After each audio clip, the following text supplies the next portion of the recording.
क्या हो गया आज? डिटरमिनेंट की प्रॉपर्टीज पर बेस्ड क्वेश्चंस हो चुके हैं, तो नेक्स्ट आर्टिकल आज क्या स्टार्ट करना था? प्रोडक्ट ऑफ टू डिटरमिनेंट्स और मल्टीप्लिकेशन ऑफ टू डिटरमिनेंट लिखेंगे। प्रोडक्ट ऑफ टू डिटरमिनेंट,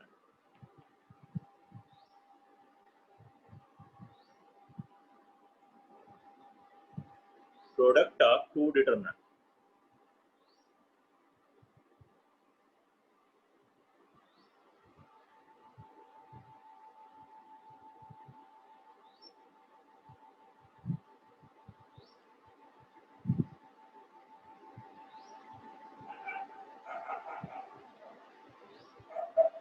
देखते हैं क्या होगा प्रोडक्ट ऑफ टू डिटरमिनेंट में। पहले ऑर्डर टू की डिटरमिनेंट्स से समझते हैं इसको। जैसे कि मान लीजिए दो डिटरमिनेंट है ऑर्डर टू की, A1 A2 B1 B2 into L1 L2 M1 M2। सबसे पहले तो प्रोडक्ट के लिए दोनों को ऑर्डर सेम होना चाहिए। अगर ऑर्डर अलग अलग है तब भी मल्टीप्लाई कर सकते हैं, या तो इसको एक्सपेंड कर लीजिए। इसकी वैल्यू कितनी होगी? फर्स्ट को एक्सपेंड करेंगे तो A1 B2 minus A2 B1, second को L1 M2 minus L2 M1। तो वैल्यू निकाल करके मल्टीप्लाई करना है तब तो कोई दिक्कत नहीं है, लेकिन डिटरमिनेंट के फॉर्म में ही अगर मल्टीप्लाई करना है तो ऑर्डर सेम होना चाहिए। अगर अलग अलग ऑर्डर किया, एक ऑर्डर 2 एक ऑर्डर 3, तो डिटरमिनेंट के फॉर्मेट में आप मल्टीप्लाई नहीं कर पाओगे। फिर आपको क्या करना है, उसकी वैल्यू निकाल लीजिए, फिर आप उसको मल्टीप्लाई कर सकते हैं या सेम ऑर्डर में कन्वर्ट करें पहले। तो कैसे इसका मल्टीप्लिकेशन होता है डिटरमिनेंट का, मालूम है किसी को?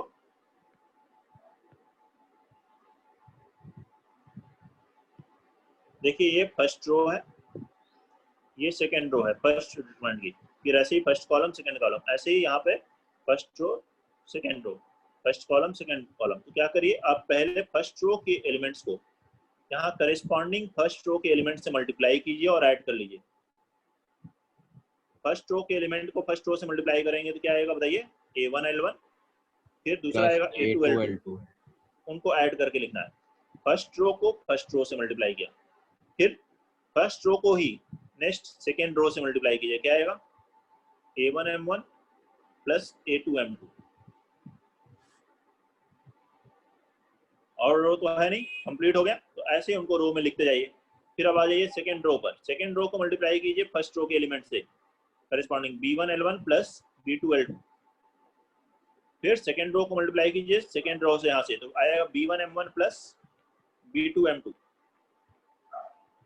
यही प्रोडक्ट है इसका, ठीक है।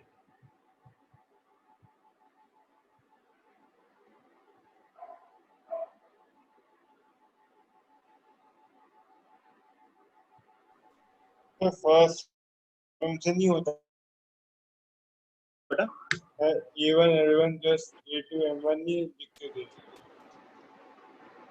क्या नहीं होगी? ये A1 into L1 A2 into M1। Sir first row first column, first row first column yes multiply कर लें। डिटरमिनेंट में कैसे भी मल्टीप्लाई कर सकते हैं बेटा।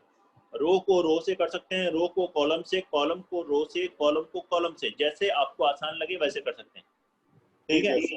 मैट्रिक्स में रो टू कॉलम होता है केवल, वो हम मैट्रिक्स टॉपिक में पढ़ेंगे, तो डिफरेंस भी दिखेंगे। अभी फिलहाल हम डिटरमिनेंट पढ़ रहे हैं तो लिखेंगे इसमें इनडिटरमिनेंट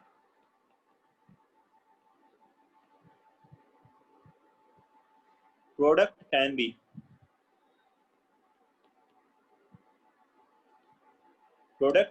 B done row to row, जैसा कि अभी मैंने ऊपर किया है, फर्स्ट रो फिर फर्स्ट रो सेकेंड रो, ऐसे। और ऐसे भी कर सकते हैं रो two column,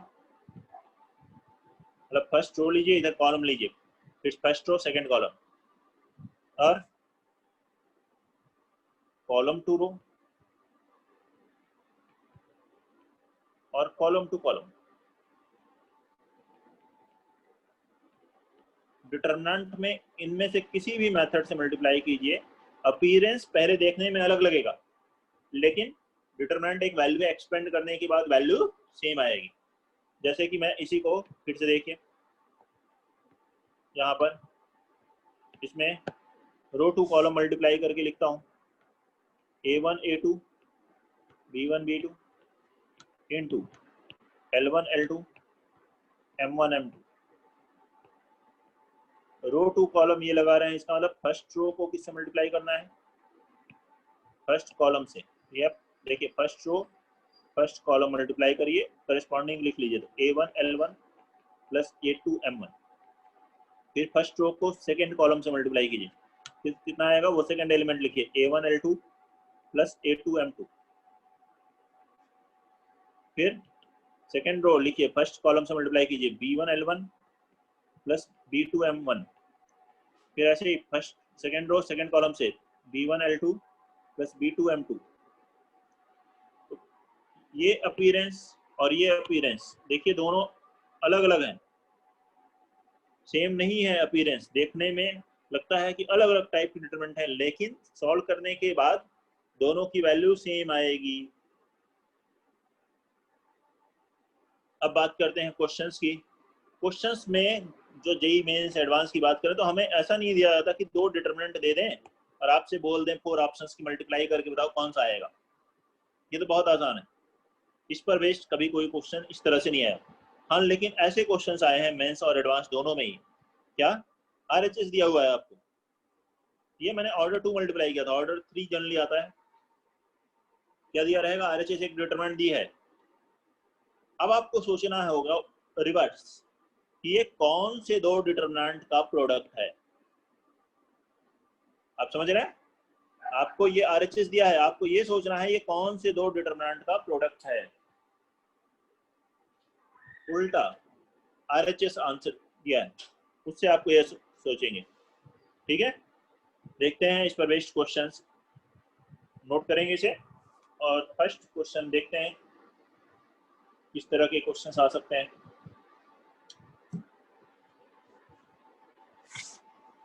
question number 1,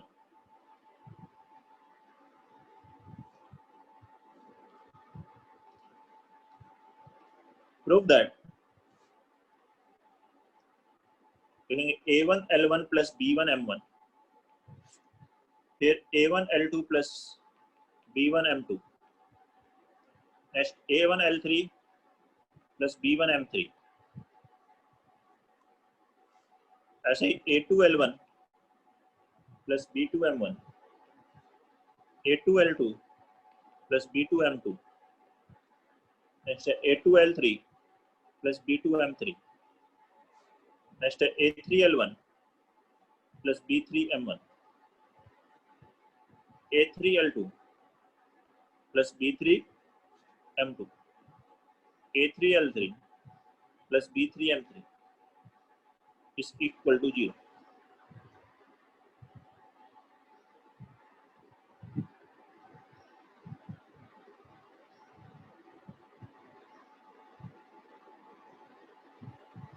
sir हमें ये बताना है कि किसका प्रोडक्ट करके आया आंसर। नहीं, हमें ये बताना है कि ये डिटरमिनेंट को सॉल्व करने पे आंसर 0 आएगा। क्वेश्चन में नहीं लिखा है कि आपको प्रोडक्ट से करना है, कैसे करना है। क्वेश्चन देख करके आपको सोचना पड़ेगा कि ये प्रोडक्ट से होगा। क्यों, कैसे, आप देखिए कि एवरी टर्म, यहाँ पे हर एक टर्म क्या है, सम ऑफ 2 और 3 टर्म्स लिखा हो। ऑर्डर 3 है तो सम ऑफ 3 टर्म्स लिखा हो, या थर्ड टर्म 0 हो रहा है मान लीजिए, तो हर एक टर्म क्या है, सम ऑफ 2-3 टर्म्स लिखा हुआ है। तो हम ऐसा सोच सकते हैं क्या ये प्रोडक्ट ऑफ 2 डिटरमिनेंट लिखा जा सकता है। तो आपको वहां से सोचना है कि कैसे ये प्रोडक्ट ऑफ 2 डिटरमिनेंट हो।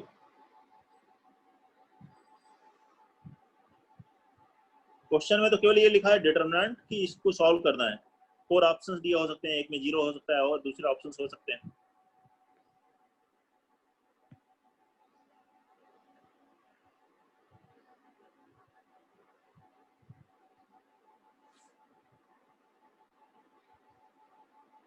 तो कैसे सोचें ये प्रोडक्ट ऑफ 2 डिटरमिनेंट। देखें, सबसे पहले तो आपको ये देखना है कि ऑर्डर 3 है तो वो भी दोनों ऑर्डर 3 की डिटरमिनेंट होंगी।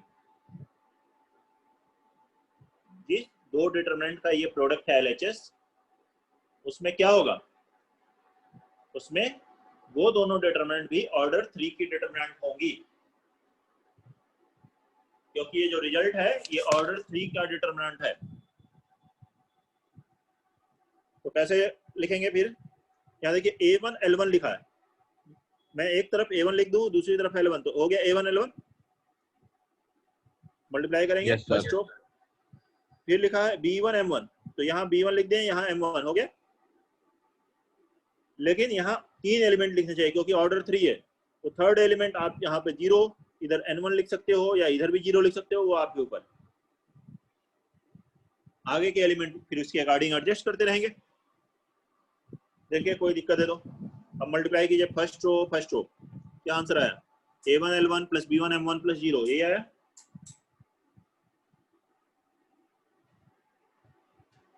अब फर्स्ट रो सेकंड मल्टीप्लाई करने पे ये रिजल्ट आना चाहिए, तो A1 L2 आना चाहिए, तो यहाँ क्या बनना चाहिए बताइए? L2 होना चाहिए। B1 M2 होना चाहिए, तो यहाँ M2 होना चाहिए। M2. फिर 0 है और कुछ नहीं है, तो यहाँ पे N2 लिखो या 0 लिखो, वो आपके ऊपर है, 0 into एनी वैल्यू 0। फिर A1 L3 आना चाहिए, तो A1 यहाँ क्या आना चाहिए? L3। Next element B1 M3, यहाँ क्या होगा? M3, और नेक्स्ट 0 into एनी वैल्यू 0। आप बताइए, समझ में आ रहा? Yes, sir. अब नेक्स्ट टर्म क्या है? यहाँ सेकेंड रो का फर्स्ट एलिमेंट A2 L1, यहाँ पे तो A2 होना चाहिए, तभी A2 L1 आएगा, A2 into L1। फिर B2 into M1 चाहिए, तो मतलब यहाँ B2 होना चाहिए, तभी B2 into M1 होगा। प्लस आप 0 N1 into क्या लिखें? 0 लिखेंगे तभी 0 आ सकता है, और कोई वैल्यू लिखने पे 0 नहीं आ पाएगा, तो यहाँ पे 0 ही आना चाहिए। अब देखिए सेकंड एलिमेंट को मल्टीप्लाई किया, A2 L2 plus B2 M2 plus 0, ये सेकंड रो का सेकंड एलिमेंट बन गया। सेकंड रो का थर्ड एलिमेंट बन गया A2 L3 plus B2 M3 plus 0। अब थर्ड रो का फर्स्ट एलिमेंट A3 L1 कैसे बनेगा? यहाँ A3 लिखना होगा, इधर B3 लिखना होगा, और ये क्या होगा? 0। देखिए क्या सभी एलिमेंट्स बन रहे हैं? मल्टीप्लाई करके चेक करिए।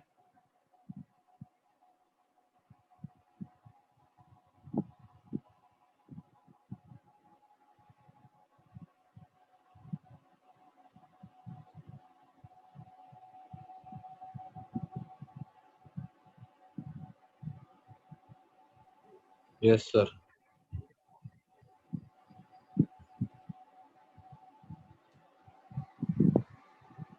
तो अब देखिए यहाँ फर्स्ट डिटरमिनेंट की वैल्यू क्या होगी? 0।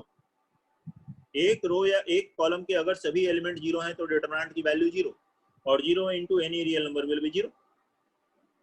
तो इसलिए इसका आंसर क्या आ गया? 0। यही प्रूव करना था। कोई डाउट है? नोट करेंगे जल्दी से। क्वेश्चन नंबर 2 फिर लिखते हैं।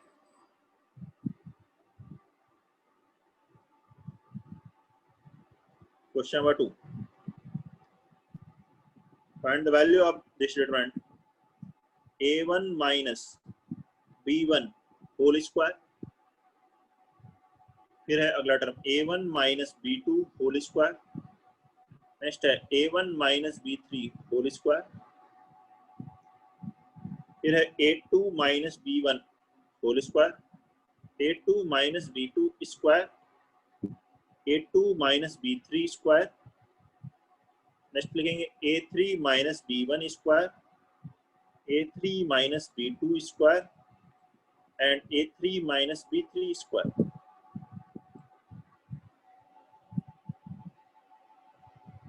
नोट करिए जल्दी से और इसको सॉल्व कीजिए। Question number 2।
आया answer? Product of two determinant, सोचिए कि किस तरीके से लिख सकते हैं इसको, कैसे इस डिटरमिनेंट को प्रोडक्ट ऑफ टू डिटरमिनेंट में लिखा जा सकता है।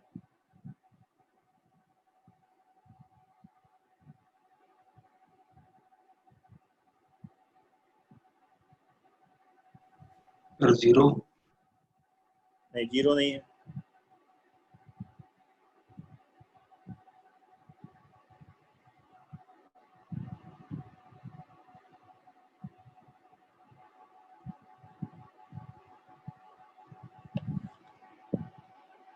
स्टार्ट करते हैं।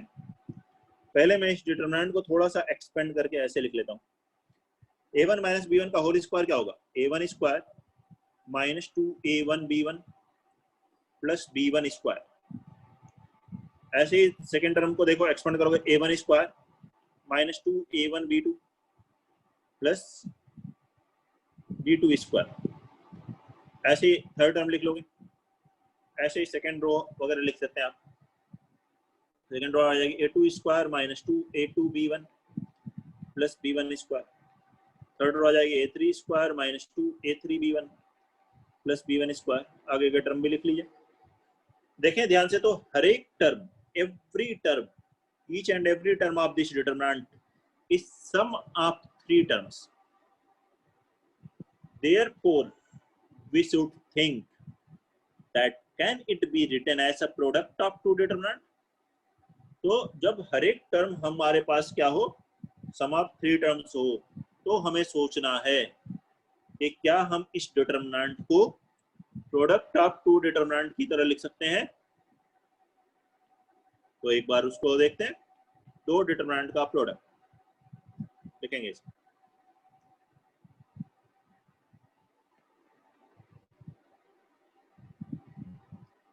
अच्छा, यहाँ a1 square minus 2a1 b1 plus b1 square है। आप ही लोग बताइए, जिससे कि क्लैरिटी थोड़ी बढ़े। a1 स्क्वायर मुझे क्या लिखना चाहिए बताइए? यहाँ पे फर्स्ट एलिमेंट, इधर फर्स्ट एलिमेंट, a1 स्क्वायर। दोनों तरफ a1 या एक तरफ a1 स्क्वायर और एक तरफ 1? सर एक तरफ a1 स्क्वायर, एक तरफ 1। दोनों जगह a1। दोनों जगह a1। चलो पहले मैं दोनों तरफ a1 लिख करके देखता हूँ, अपने आप समझ में आएगा कहाँ दिक्कत आ रही है। अगर आपने मान लीजिए कुछ गलत कर दिया, तो अगला स्टेप में चलेंगे तो वो अपने आप आपको ठीक करेगा। a1 मान लीजिए मैंने a1 लिख दिया दोनों जगह, ठीक है। फिर अगला टर्म बताइए। माइनस 2a1 और b1। माइनस 2a1 और इधर b1, फिर b1 और b1 लिख दिया। ये आ गया फर्स्ट टर्म। अच्छा, मैं सेकेंड रो को जब फर्स्ट मल्टीप्लाई करूंगा तो ये आया होना चाहिए। तो यहाँ पे मुझे क्या लिखना पड़ेगा? ये a2 स्क्वायर आने के लिए मुझे क्या चाहिए? a2 स्क्वायर अपान a1 चाहिए। a2 स्क्वायर आने के लिए, समझ रहे हैं? हो गया गड़बड़, अपान आ रहा है। अगला टर्म फिर बैठेगा भी नहीं। तो बेटर क्या है, आप एक तरफ a1 स्क्वायर रखिए, एक तरफ a1 a2 a3 रखिए, दूसरी तरफ b1 b2 b3 रखिए। नहीं तो आगे के टर्म देखिए, अगले टर्म तक पहुंचिए, देखिए कहाँ पे दिक्कत आ रही है तो उसको ठीक करिए। कि आपसे वहां गलती हुई है तो उसको आप ठीक करते जाइए। तो यहाँ a1 स्क्वायर कीजिए और इसकी जगह पे वापस 1 कीजिए। क्या वापस मैंने 1 लिख दिया। अब देखिए a1 square minus 2a1 b1, ठीक है। अब मुझे दूसरा वाला लिखना होगा, तो यहाँ तक देखिए, अब ये a2 स्क्वायर से काम हो जाएगा। a2 स्क्वायर माइनस 2a2, ये बन गया a2 square minus 2a2 multiply किया तो 2a2 b1, ये बन गया। अब यहाँ चाहिए b1 स्क्वायर, तो आपको यहाँ पर b1 लिखना पड़ेगा। लेकिन यहाँ पर देखेंगे अगला टर्म ऐसे ही आपने हाँ क्या लिखा होगा, a1 square minus 2a1 b1 plus b2 square लेके आने के लिए। देखिए इस टर्म को देखिए, a1 square 1 into a1 square बन गया माइनस 2a1 इंटू b2 बन गया, लेकिन b2 स्क्वायर यहाँ चाहिए तो मुझे यहाँ b2 स्क्वायर अपॉन b1 लिखना पड़ेगा इसको मल्टीप्लाई करते हुए, फिर गड़बड़ हो रहा है। तो मतलब यहाँ पे 1 होता, यहाँ b2 स्क्वायर होता तो बेटर था। तो हम इसको वापस ठीक करते हैं, यहाँ पे क्या होना चाहिए 1, समझ रहे हैं? Yes sir. तो यहाँ पे लिखिए 1 और यहाँ हो गया b1 स्क्वायर। अब देखिए मल्टीप्लाई कीजिए, a1 square minus 2a1 b1 plus b1 square. अब दूसरा मल्टीप्लाई कीजिए, a1 square minus 2a1 b2 plus यहाँ लिखिए b2 स्क्वायर। ऐसे नेक्स्ट लिखिए 1 b3 स्क्वायर। देखिए सारे टर्म आ रहे हैं क्या? अब यहाँ लिखिए a2 स्क्वायर माइनस 2a2 1। देखिए सेकंड रो को फर्स्ट रो से मल्टीप्लाई करके देखिए, आ रहा है ये a2 square minus 2a1 b1 plus b1 square. Second को सेकंड से मल्टीप्लाई कीजिए, a2 square minus 2a2 b2 plus b2 square, क्या हुआ a2 माइनस b2 का होल स्क्वायर। ऐसे ही थर्ड को देखिए, आ रहे हैं सभी। तो थर्ड में क्या लिखेंगे बताइए, a3 square minus 2a3 a1। कोई डाउट है? बोलिए, किसी को कोई डाउट है यहाँ पर? किसी को भी कोई प्रॉब्लम?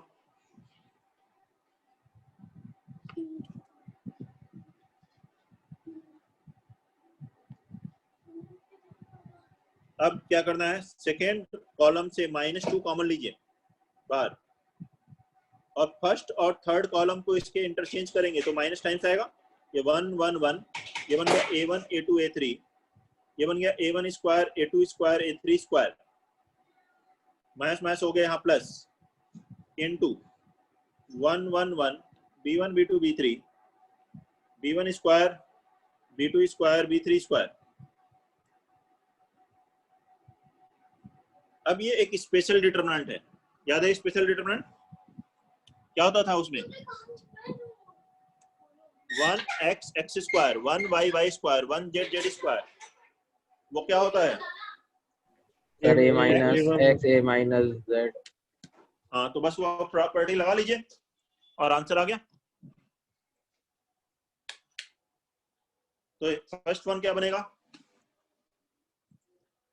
फर्स्ट वन हो गया 2 into a1 minus a2 into a2 minus a3 into a3 minus a1, and second one हो गया b1 minus b2 into b2 minus b3 into b3 minus b1।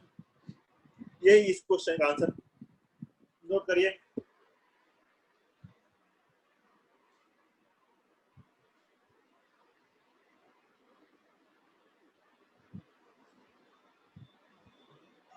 Question number 2 note कर लें सभी लोग।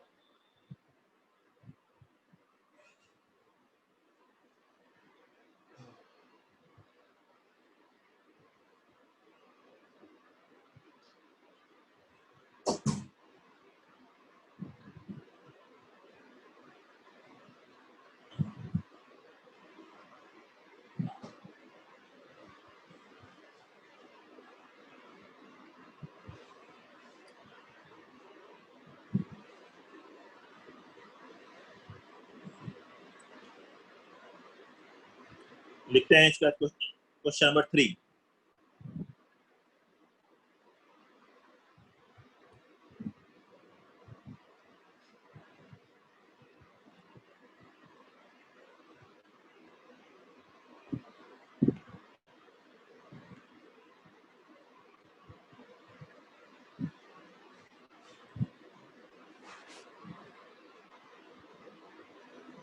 Question number 3. Prove that in diagram number 2, alpha plus beta plus gamma plus delta, alpha beta plus gamma delta, ये first row है। Second row alpha plus beta plus gamma plus delta, 2 alpha plus beta gamma plus delta, यहाँ है alpha beta gamma plus delta plus gamma delta into alpha plus beta, alpha beta plus gamma delta, alpha beta into gamma plus delta plus gamma delta into alpha plus beta, plus two alpha beta gamma delta बराबर 0। बनाइए इसे। Question number 3। Question number 3 सभी लोग बनाएंगे।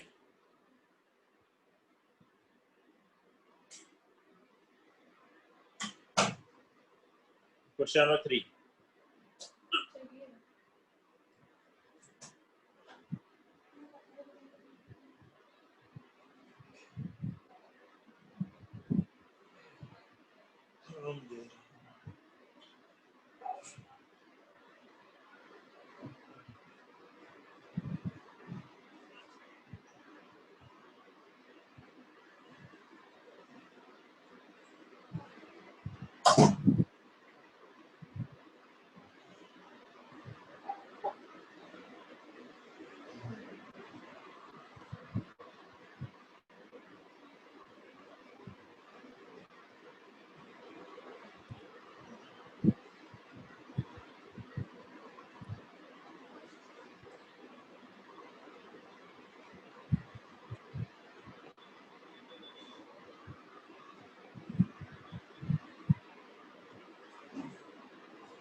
Again सोचिए इसे, product of two determinant कैसे लिख सकते हैं। उसी आर्टिकल पर बेस्ड क्वेश्चन कर रहे हैं अभी तो वैसे ही सोच सकते हैं। और क्यों लिख रहे हैं इसके लिए मैंने बताया आपको, हर एक टर्म अगर आपको सम ऑफ 2 और 3 टर्म्स दिख रहा है तो उससे आप बना सकते हो।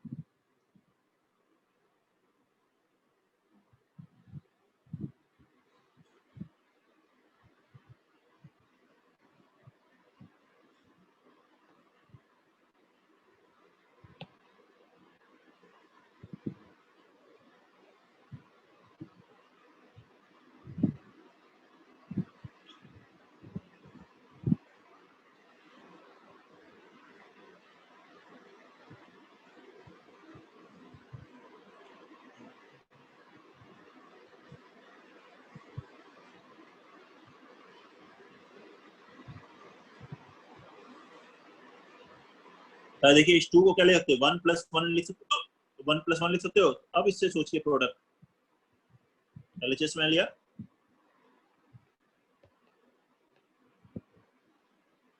यहाँ 1 1 0 सर 1 दूसरी 1 तरफ भी 1 1 0 1 1 0 आ गया पहला टर्म।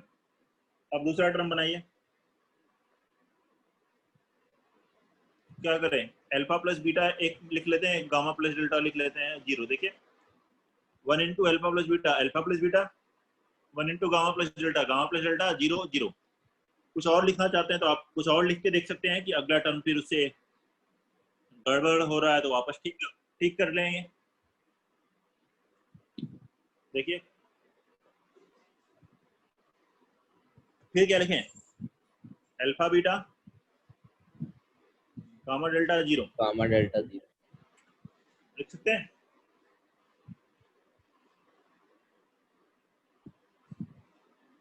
नेक्स्ट टर्म बनाइए।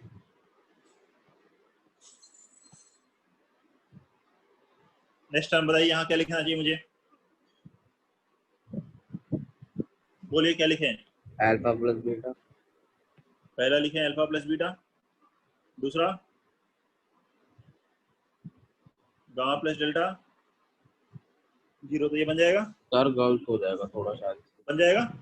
लेकिन दिक्कत अगली में आएगी, देखो यस सेकेंड रो को जब इससे मल्टीप्लाई करोगे यहाँ के सेकेंड रो से, तो क्या आ रहा है, alpha plus beta square gamma plus delta square, लेकिन यहाँ 2 times alpha plus beta gamma plus delta. Third में मल्टीप्लाई करोगे तो alpha beta into gamma plus delta है, तो यहाँ गामा प्लस डेल्टा होना चाहिए, यहाँ अल्फा प्लस बीटा होना चाहिए। यस सर, तो इसको चेंज कर दीजिए।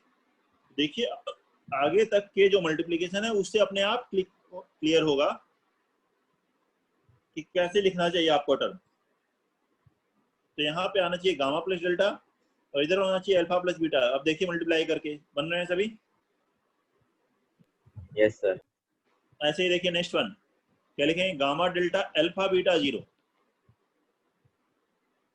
देखिए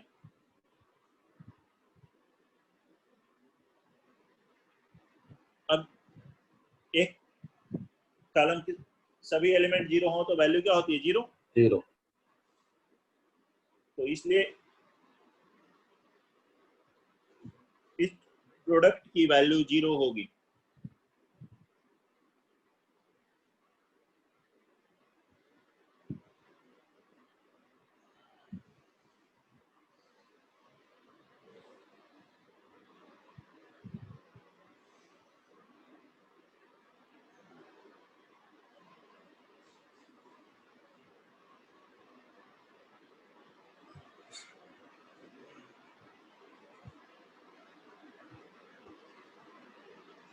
ये हमने पढ़ा product of two determinants. Next article हम लोग पढ़ेंगे एंड लास्ट आर्टिकल है डिटरमिनेंट में, solving system of linear equations, that is also known as Cramer's rule. Very important one. JEE mains और एडवांस दोनों में डिटरमिनेंट पे जो क्वेश्चंस आए हैं उनमें ज्यादातर क्वेश्चंस इस आर्टिकल से हैं जो अब हम लोग पढ़ने जा रहे हैं।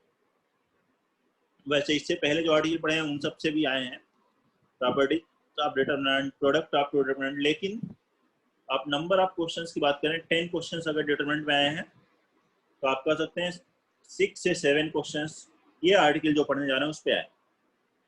ठीक है, 2 से 3 क्वेश्चंस प्रॉपर्टीज पे आए हैं और प्रोडक्ट ऑफ डिटरमिनेंट पे एक क्वेश्चन आप कह सकते हैं उस पे आए।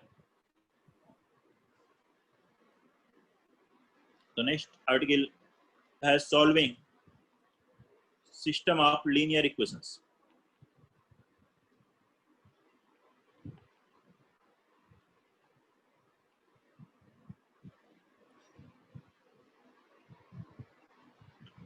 also known as Cramer's rule.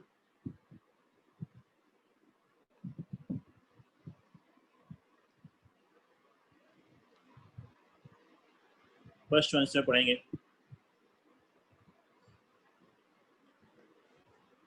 Three equations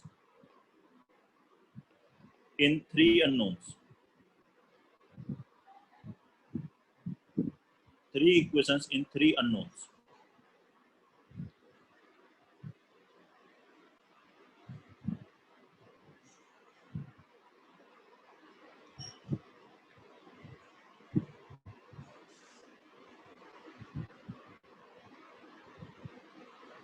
लिखेंगे इसमें let equations be a1x plus b1y plus c1z is equal to d1. Second equation a2x plus b2y plus c2z is equal to d2. And third equation is a3x plus b3y plus c3z is equal to d3. ये तीन equation है, तीन unknown है x, y, z।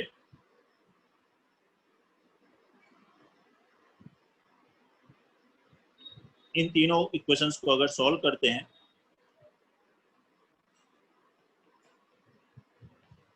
Solving it we get x बराबर dx upon d, y is equal to dy by d and z is equal to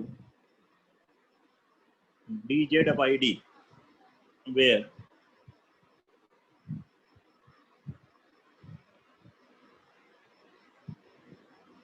d is determinant a1 a2 a3 b1 b2 b3 c1 c2 c3.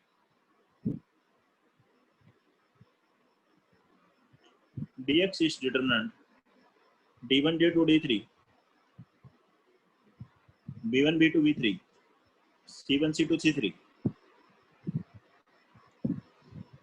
dy is determinant a1 a2 a3 d1 d2 d3 c1 c2 c3. And dz is the determinant a1 a2 a3 b1 b2 b3 d1 d2 d3. Note कर लीजिए, उसके बाद मैं explain करता हूँ क्या है information.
तो नोट कर लिया आपने इसे।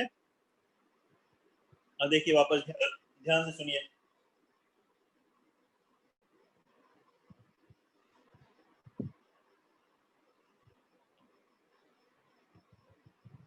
ये 3 इक्वेशंस दी हैं, 3 अननोन है,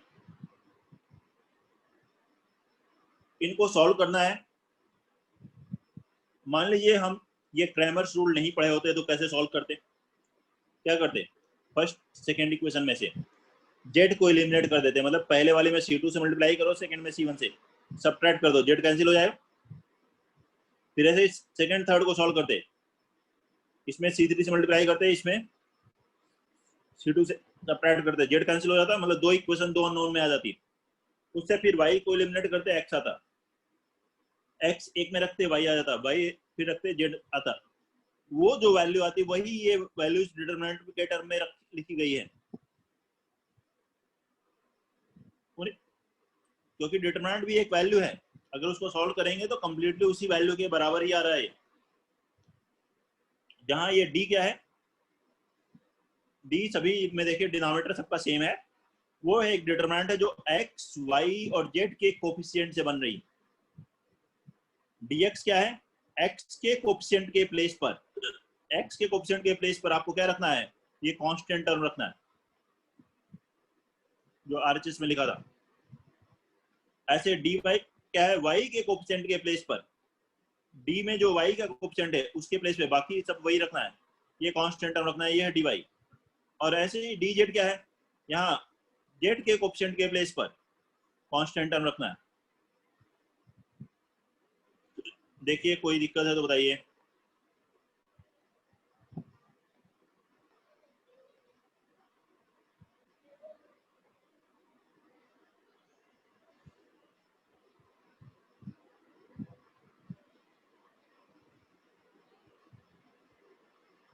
अब इसमें भी डिटरमिनेंट आ रही है, तो इस आर्टिकल पे क्वेश्चन इसीलिए ज्यादा आते हैं क्योंकि इक्वेशंस को सॉल्व करने के लिए हम डिटरमिनेंट को यूज करें, तो डिटरमिनेंट की प्रॉपर्टीज भी यूज हो गई और ये भी यूज हो गया, तो लगभग कंप्लीट टॉपिक का टेस्ट हो जाता है इस पर क्वेश्चन पूछने से।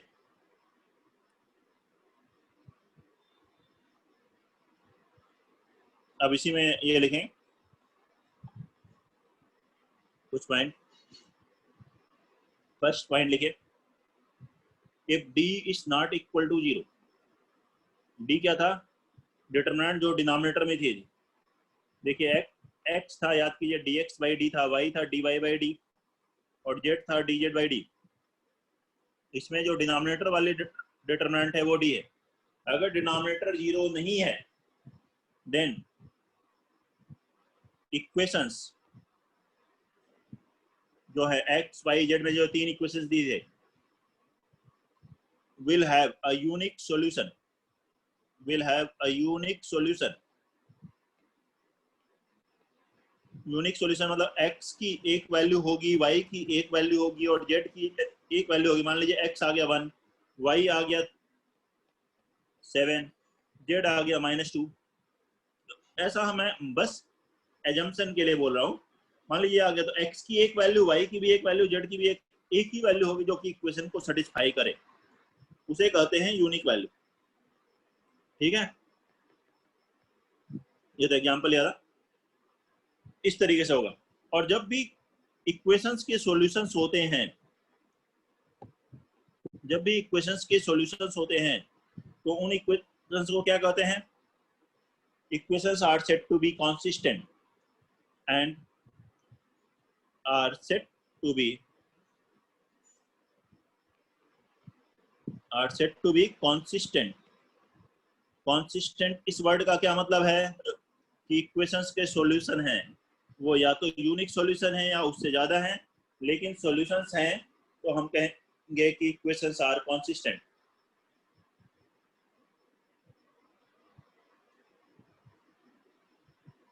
इसी में 2 पॉइंट की बात करते हैं।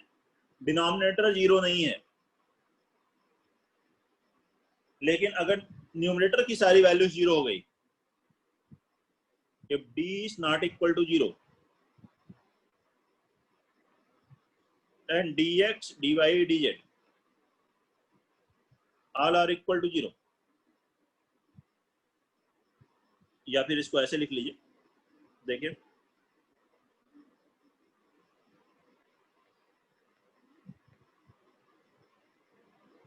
dx बराबर dy बराबर dz बराबर 0। तो न्यूमरेटर 0 हो, डिनोमिनेटर 0 नहीं हो तो क्या आएगा, x बराबर 0, y बराबर 0, z बराबर 0। तो इक्वेशन का एक सॉल्यूशन होगा, और then equations are consistent. Consistent अभी बताया आपको, जिसमें सॉल्यूशन हो, and will have a unique trivial solution. ध्यान देंगे यहाँ पे जब वर्ड ट्रिवियल यूज किया गया हो तो वो इसका ये क्या है, सिनोनिम है एक तरह से जीरो का। जीरो सॉल्यूशन होगा, जीरो नंबर ऑफ सॉल्यूशन नहीं, दैट इज x की वैल्यू 0 है, y की वैल्यू 0 है एंड z की वैल्यू 0 है। ऐसा एक यूनिक सॉल्यूशन इसे सेटिस्फाई करता है, और केवल यही सॉल्यूशन है। यूनिक जीरो सॉल्यूशन मतलब यूनिक ट्रिवियल वर्ड, ये आप इसी सिस्टम ऑफ इक्वेशंस में ही पढ़ेंगे। उसका मतलब है केवल एक सॉल्यूशन है, and that is x equal to 0, y is equal to 0 and z is equal to 0। Second case,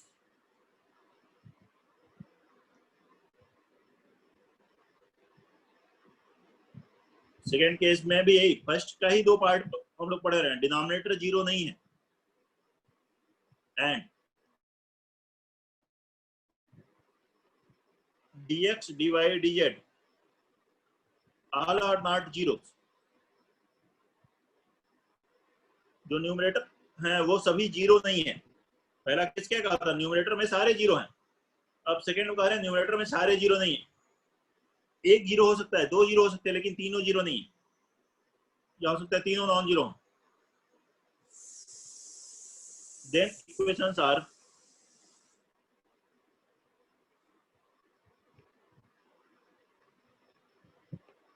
said to be consistent and will have a unique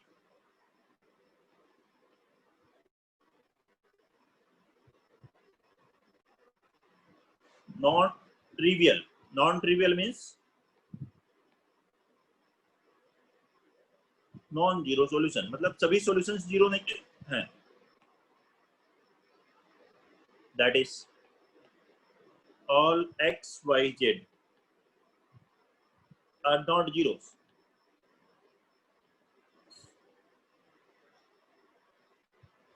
केवल एक सॉल्यूशन है और वो नॉन ट्रिवियल है, उसका मतलब वो उसमें सॉल्यूशंस में सभी जीरो नहीं है।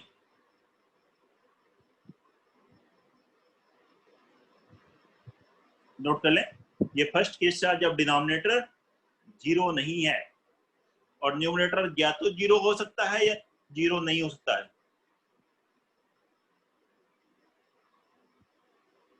लेकिन दोनों ही केस में ये ध्यान रखिए यूनिक सॉल्यूशन ही मिलेगा। तो ये अगर यूनिक सॉल्यूशन बोला गया है तो बस आप एक केस ये लगा सकते हो कि denominator D not equal to zero. D not equal to zero मतलब यूनिक सॉल्यूशन होगा। अब वो ट्रिवियल हो या नॉन ट्रिवियल हो, यूनिक ही रहेगा, केवल एक ही सॉल्यूशन होगा।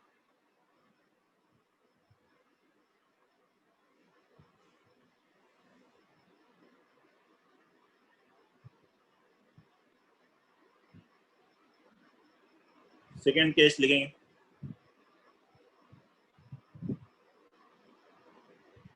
if d is equal to 0, वापस देखिए x क्या था, dx by d, y था dy by d, z था dz by dt।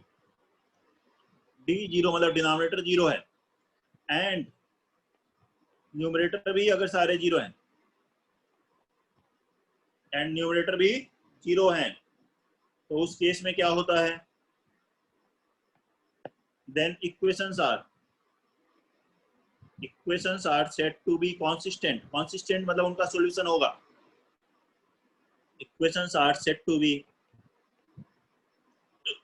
consistent, consistent का मतलब solution है, and will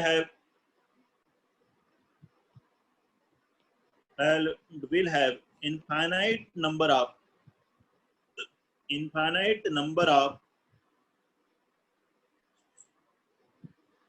non-trivial solutions. Infinite number of non-trivial solutions. Question में अगर non trivial solution infinite number की बात कर रहा है तो ये नॉन ट्रिवियल मतलब नॉन जीरो इनफाइनाइट सॉल्यूशंस हैं। ध्यान रखें, अगर डी जीरो है, डिनोमिनेटर जीरो है और न्यूमरेटर के भी सारे वैल्यूज जीरो हो रही हैं, तो जो 3 इक्वेशंस दी थी 3 अननोन्स में, उनके इनफाइनाइट सॉल्यूशंस होंगे।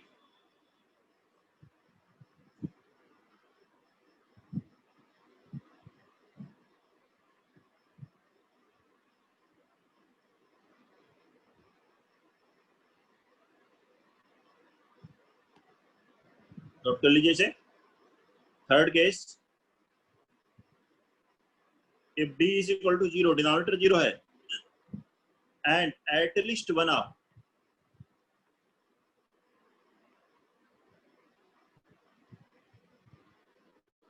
dx, dy, dz is not equal to 0, मतलब डिनोमिनेटर 0 लेकिन न्यूमरेटर में से कम एक जीरो नहीं है। डिनोमिनेटर 0 है, न्यूमरेटर 0 नहीं है, then equations are said to be inconsistent. Equations are said to be inconsistent. Inconsistent means that is having no solution.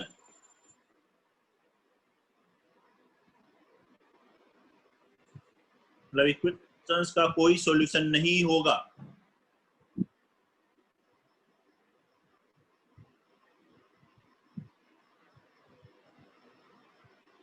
ध्यान रखें, कितनी भी इक्वेशंस दी हो, 3 इक्वेशंस दी हैं 3 अननोन्स में, या 2 इक्वेशंस दी हैं, एक सिस्टम ऑफ इक्वेशंस है।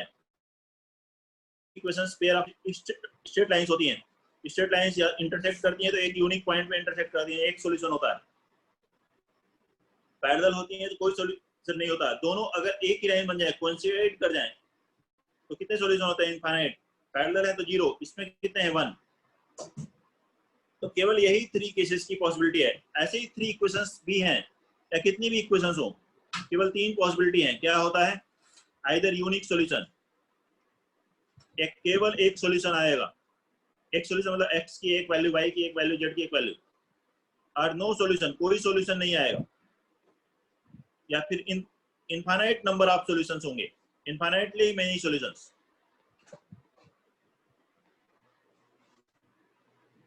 ऐसा कभी नहीं होगा कि एग्जैक्टली 2 सॉल्यूशंस हैं और एग्जैक्टली 3 सॉल्यूशंस हैं।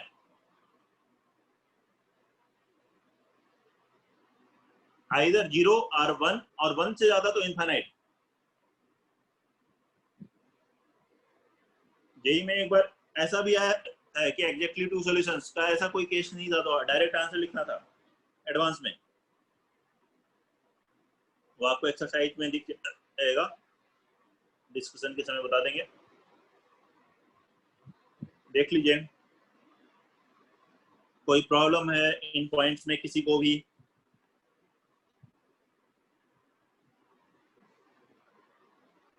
नोट कर लीजिए।